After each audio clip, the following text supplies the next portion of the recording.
Ah, ah, ah, ah. Oh, Ronaldo, je comprends de plus en plus pourquoi les gens te détestent.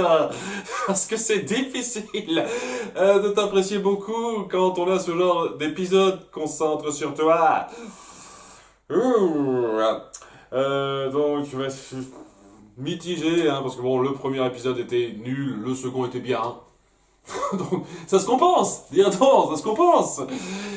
C'est c'est juste que, voilà, Ronaldo, jusqu'à présent, je le détestais pas autant que la plupart des gens. Je voulais un peu lui donner sa chance, en fait. Parce que voilà, l'épisode qu'on a eu autour de lui et Lars, il était étonnamment très acceptable. Voilà, et quand il apparaît juste comme ça, dans la foule, il a son petit délire, sa petite excentricité qui ne gâche rien de particulier, quoi. Il est totalement supportable. J'irais même jusqu'à dire que c'est un peu comme Onion, quand on le voit vraiment rapidement pendant 30 secondes dans un épisode. Je me dis, ok, voilà, il est là, hein, il gâte rien. Par contre, là, comme Onion, quand on se centre vraiment totalement sur lui et son excentricité débile, eh ben, il est saoulant. Il est saoulant, hein. Et voilà, c'est pas au même niveau que l'épisode avec Onion. Sérieusement, l'épisode centré sur Onion de la saison 1, c'est le pire de loin pour moi, encore pour l'instant. Mais c'est- c'était quand même pas mal irritant ça. Surtout pour la perte de temps abyssale que c'est quoi. On a donc Ronaldo qui fait un petit web documentaire sur les événements qui se sont passés avec la main géante qui les a attaqués. En se posant des questions, mais d'où est-ce que ça vient? Qui est responsable de nos problèmes, etc. Qui est derrière tout ça? Et en faisant une espèce de petit délire d'interview où ça essaye de faire de la mise en scène un petit peu drôle, où on le fait passer pour un bouffon, et où au bout du compte il met en place des mystères qui n'en sont pour personne, mais il met ça en place de façon à se foutre en avant et de créer du drame, de la tension narrative. C'est tellement forcé et c'est clairement le but, quoi. Le but, c'est de forcer que c'est un bouffon qui en fait du surdrame sur quelque chose qui ne mérite pas autant la chose, d'autant plus qu'il y a quelque chose qui est intéressant qui est mis en avant là-dedans dans sa mentalité et qui est survolé, qui est traité complètement à la légère. Donc voilà, même le thème un tout petit peu mis au centre au bout d'un moment, il est pas très fort quoi, puisqu'on s'en fout de ça. Mais bon là quoi, c'est des petits délires sans intérêt, il interviewe les gens disent ok. Et il met en avant dans ses interviews. Au passage, il y a un petit moment où il interviewe Sadie et on sent quand même ça reprend un tout petit peu ce qu'on mettait en place sur eux, comme quoi ils ont l'air un tout petit peu plus proches que les pecnos qui se connaissent à peine, quoi. Donc ça semble un tout petit peu appuyer davantage le côté triangle amoureux. En tout cas, c'est l'impression que ça me donne, parce que j'ai des gens qui ont dit en commentaire, non, je ne ressens pas trop ce côté triangle amoureux. Ouais, je sais pas, les petits trucs qu'on montre donnent un tout petit peu cette impression, je trouve. Mais bon, c'est un détail. En tout cas, voilà, quoi, au bout d'un moment, il dira oui, ça vient des gemmes, et si les gemmes n'étaient pas là, ça, on n'aurait pas ce problème, parce que les attaques viennent pour elle, en fait, hein, sont liées à elle. Hein, donc voilà, c'est ça qu'il met en place et il met genre 6 7 minutes à nous pondre ça, quoi, à nous amener ça. Et donc il en vient une espèce de confrontation avec les gemmes rapidement lorsqu'elles ont un petit combat. Alors pour leur dire, hey, si vous n'étiez pas là, on n'aurait pas de problème, vous devriez partir. Et puis il y a Garnet qui dit, ok, on va partir, c'est bon. Et juste après ça, on va avoir une remise en question à nouveau hein, sous format documentaire, histoire de donner un style, où le mec finira par comprendre grâce à Pidi que ouais, si elle part, il n'aura plus rien n'a taclé par rapport à ces super bizarreries qu'il adore voir, quoi, sur lesquels il adore parler dans ses vidéos, hein, comme c'est ça qu'il définit un petit peu. Il dit ah merde, j'ai fait des conneries, il faut que vous restiez là parce que c'est grâce à ça que Beach City est bizarre et que j'ai une raison de me lever le matin. Ça veut dire donc, quand même, par rapport à son épisode d'introduction, qu'il a totalement conscience que tout ce qui est bizarre, ça vient pas des Illuminati ou des reptiliens, mais vraiment des gemmes, quoi. Vous allez complètement zapper cette partie-là en fin de compte, quoi. Cette espèce de truc de taré qui le force vraiment à croire que tout n'est qu'un complot à un plus haut niveau, quoi. Apparemment, non, il a tellement totalement conscience que bah, ça vient des gemmes. Les trucs mystérieux et fantastiques auxquels il assiste. Et ouais, donc ouais, il supplie rapidement Garnet de rester, de pas partir. Elle dit ok. Et puis il part et voilà, il se termine là le documentaire. Il essaie de se donner un genre alors qu'il a rien fait. Et c'est la blague, j'imagine. Ah, on voit après nos gemmes et Steven qui regardent rapidement, qui ont fini de regarder cette vidéo sur le net. Personne ne regarde, tout le monde s'en fout. Mais Steven, il est un peu conciliant, il dit, compatissant, il dit ouais ok, je vais quand même mettre un j'aime. Voilà.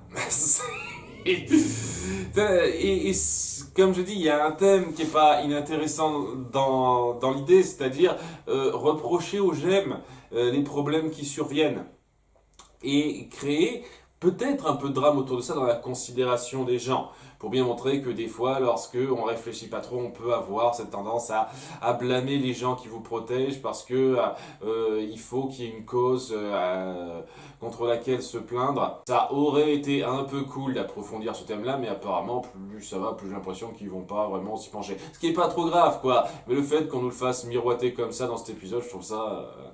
En fait, ça me rappelle un peu l'épisode que beaucoup de gens défendent, j'arrive pas à comprendre ça, quoi. Mais c'est l'épisode où nos gemmes doivent faire donc un pique-nique sur la plage avec la famille Pizza. Et où au bout du compte, le seul conflit qu'il y a, c'est que les pizzas sont pas contents qu'elles cassent leur magasin, qu'elles aient cassé leur magasin à cause d'une confrontation. Et voilà quoi, ce qui aurait pu être intéressant dans la considération de ces gens-là, de la famille Pizza, c'est toujours un nom à la con je trouve, par rapport aux James, ce serait qu'ils leur en veulent pour des raisons un peu plus profondes, plus poussées. Mais là, c'est juste, ah, ils ont cassé des trucs, on les accepte plus, ah, mais on passe un petit moment ensemble, c'est cool, vive la vie, quoi. C'est tellement traité à la légère et ridicule pour moi que ça vaut pas grand-chose. Et là, c'est pareil, seulement qu'en plus, on enrobe ça avec énormément de moments où Ronaldo est un bouffon, quoi.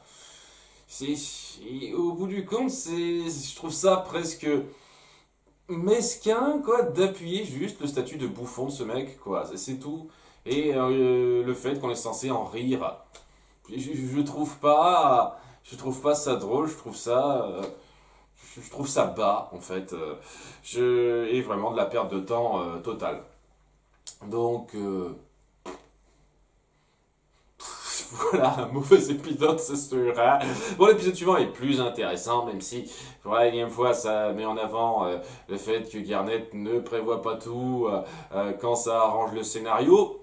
Oui, je n'ai pas parlé, mais il y a 2 épisodes, 3 épisodes de ça. Dans l'épisode 5, elle aurait pu totalement prévoir où se trouverait le monstre dans la chambre d'Améthyste et éviter les problèmes qui ont eu lieu, mais elle l'a pas fait parce que le scénario en a besoin, et là c'est pareil, elle va pas prévoir certains trucs avec ses super capacités, parce que le scénario a besoin qu'elle ne le prévoit pas. Hein. Je vais éviter de m'énerver à chaque fois, mais je tiens à préciser qu'à chaque fois que ça arrive, ça me gêne un petit peu. Hein. Donc, il y a nos gemmes qui se disent enfin, cet épisode après l'épisode 2 quand même, que ce serait bien de penser à rechercher Péridote, avant qu'on me gueule dessus, Péridote, excusez-moi, Péridote, et que la piste la plus vraisemblable ce serait le Kindergarten, puisque voilà, c'est là qu'on l'a vu manipuler un petit peu un terminal et qu'elle pourrait utiliser, comment ça s'appelle ces machins-là, des injecteurs, c'est ça, pour pouvoir créer des gemmes sous la surface de la Terre et puiser la force magique, vitale de la planète, un truc comme ça, magie, tout ça, ouais, comme vous voulez, hein, si vous voulez voir comme ça. Mais bref, ouais, apparemment, c'est un peu comme ça qu'ont été créées les gemmes dont fait partie Améthyste. Donc, une fois de plus, on appuie ça hein, dans sa réaction à Améthyste, alors qu'elle se rende à cet endroit-là. Et lorsqu'ils se rendent donc à cet endroit avec Steven, celui-ci tombe sur Peridot qui était en train de planifier un petit truc, et elle s'enfuit après un petit combat pas trop mal, où il n'y a que Améthyste et Pearl qui s'attaquent à elle. Elle pourrait, je sais pas, essayer de faire en sorte de la contenir, Garnet, de la mettre plus facilement hors d'état de nuire. Je précise quand même qu'elle est la plus puissante et qu'elle pourrait facilement faire ça, mais elle se dit non, non, il y a quelque chose de plus urgent à faire. Elle est venue ici pour ça, donc on va laisser Perle et Améthyste s'en charger. C'est pour ça qu'elle pourra se barrer. Ce qui est un peu facile, hein. Vous forcez un peu la chose, je suis désolé. Hein. Vous forcez un petit peu le coup hein, pour qu'elle puisse pas être capturée tout de suite, Peridot. Hein. Je dis ça comme ça. Enfin bon, elle décide d'aller avec Steven inspecter le terminal où ils se sont déjà croisés avant au Kindergarten, qui est un petit peu plus délabré que la dernière fois. Bah, j'imagine que c'est comme ça qu'elles l'ont laissé après l'avoir détruit. Et où elle tombe sur ce qu'a lancé Peridot, je crois. On n'est pas super clair sur cette réponse-là et je trouve que c'est un peu simple ce qu'elle a lancé, Peridot, parce que, enfin, par rapport à la portée globale que ça pourrait faire, puisque elle a lancé des espèces de fusions forcées, parce qu'on peut forcer des fusions artificiellement, mécaniquement, je ne sais pas trop comment ça marche, entre des éclats de gemmes, pas des gemmes, des éclats de gemmes. Est-ce que c'est comme ça que ça se passe pour Jasper et Lazuli? On peut forcer ça en fait? Je sais pas, c'est pas super clair pour l'instant. Mais bon, voilà, c'est une fois de plus, que ce soit possible, ok, ça aurait été cool d'en parler avant, quoi. Que, ouais, Steven se dise, tiens, comment ça fonctionne exactement ce truc-là, quelles sont les possibilités, et que les gemmes disent, ouais, il faut être en harmonie. Sinon, dans l'autre cas, c'est beaucoup moins agréable ce genre de choses ou quelque chose comme ça. Lancer un petit truc qui fasse penser, qui laisse vraiment comprendre, avant donc l'épisode 52 de la saison 1, que c'est possible de fusionner sans être en harmonie. Ce que, ouais, ne renvoyait pas du tout la saison 1 une fois de plus. Donc, ouais, maintenant on peut forcer ça. Et oui, la façon dont ça se fait est pas claire. Mais bon, le truc c'est que, voilà, ce sont des morceaux de gemmes fusionnés qui forment des espèces d'homoncules, si j'ose dire, des espèces de fusion un peu morbide, de bras et de jambes, une espèce de corps complètement difforme et assez flippant, où on sent que c'est pas du tout harmonieux et que c'est totalement forcé. Et il y a Garnet qui est totalement troublé, bouleversé par ça, parce que en son être, c'est un truc qu'on a pu bien dans cet épisode, et je pense que c'est ce qui cimente la force de cet épisode, c'est une fusion de gemmes elle-même.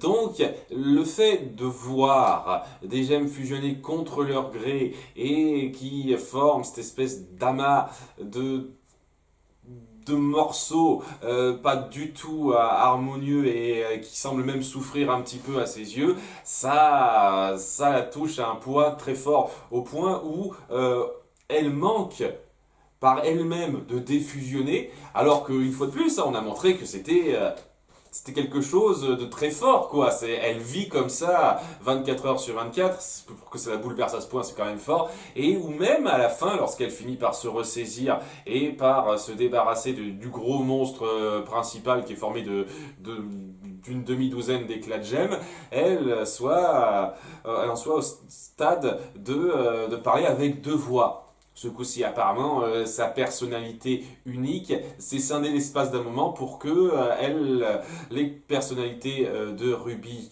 et de Saphir parlent de façon différenciée, ce qui est assez fort à voir, hein, et on voit vraiment que ça la touche profondément. Maintenant que c'est fait, ça, il y a donc Perle et Améthyste qui reviennent en ayant perdu de vue Peridot, hein, ça tombe mal. Et après ça, on va avoir une petite conversation entre Steven et Garnet qui lui dit qu'elle espérait qu'il ne le voit pas comme ça et qui finit par expliquer un petit peu mieux ce qu'elle ressent.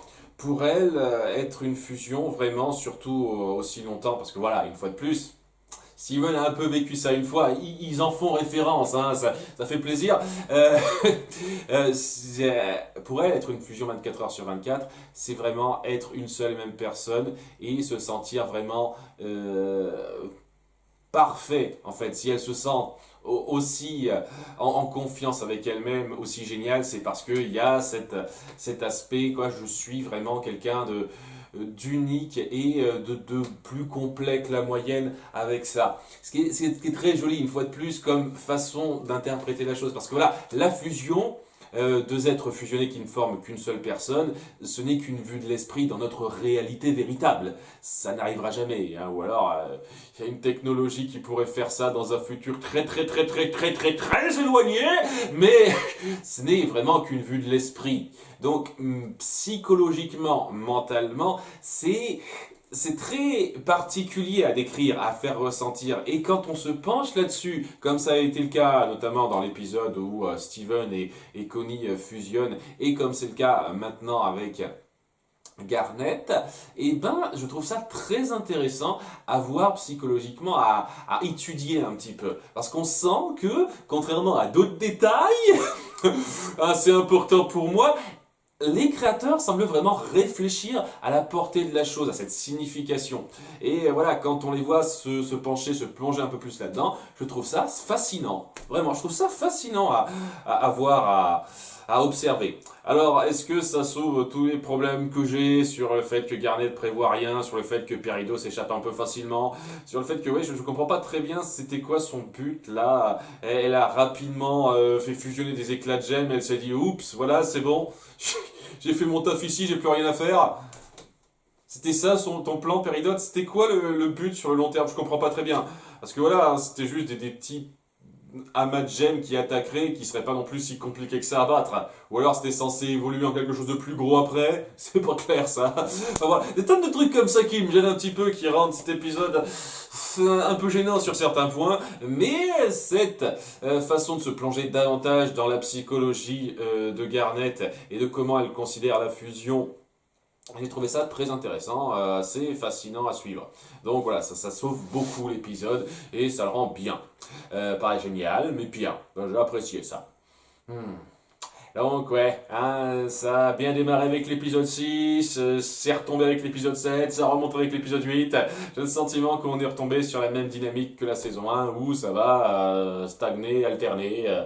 Des fois ce sera du bon, des fois ce sera du médiocre. Allez voilà. Donc, espérons que le médiocre perde en fréquence par la suite. J'espère. J'arrête pas de dire j'espère. Je pense que j'ai jamais autant dit ça que dans cette réac de série, hein, jusqu'à présent. Mais parce que cette série, vraiment, a un potentiel qui me touche beaucoup. Et quand on atteint la force de ce potentiel, je trouve que c'est excellent. Malheureusement, c'est pas tout le temps. Hein, c'est ça qui la rend un peu frustrant sur les bords. Mais bon, à nouveau, espérons que ce potentiel soit mieux géré et que ça alterne plus souvent avec le bon qu'avec le mauvais. Voilà. À bientôt pour les épisodes 9 et 10. Bye!